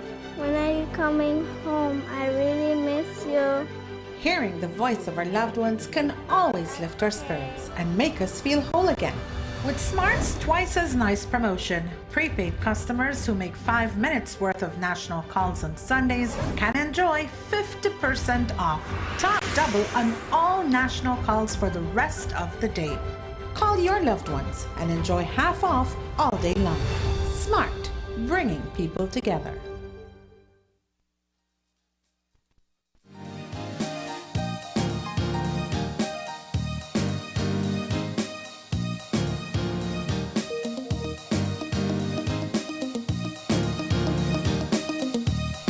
And we're back.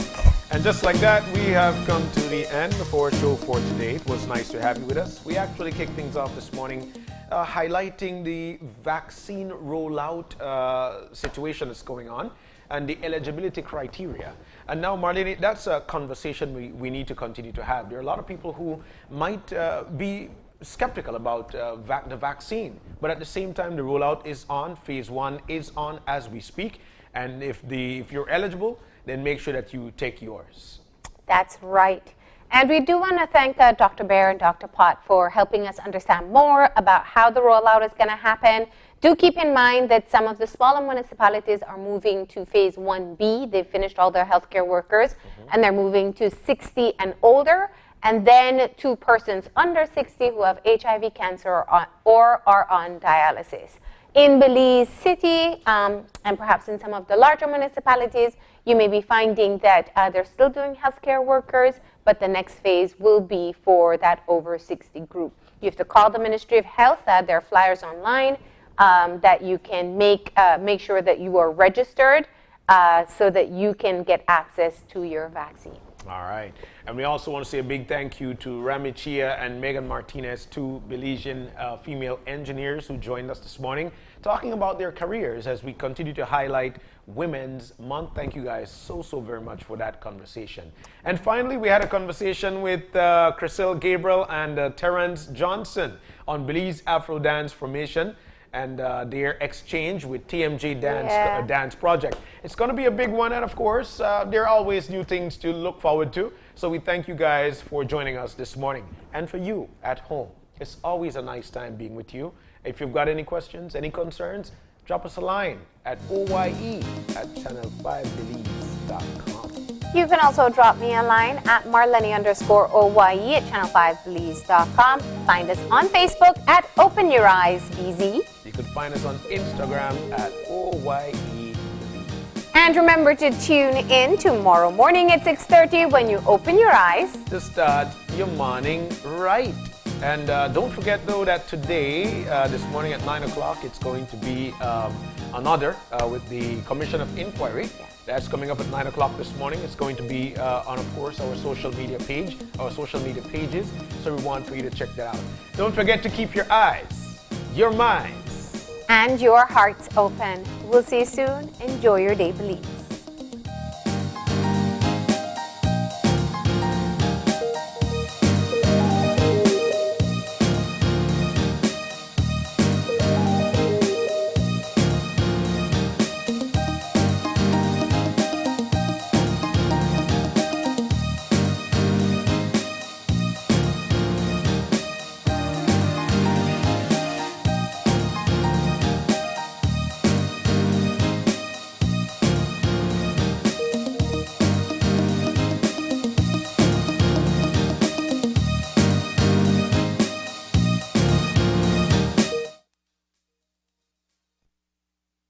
Open Your Eyes was brought to you by the Belize Bank. Our country, your bank.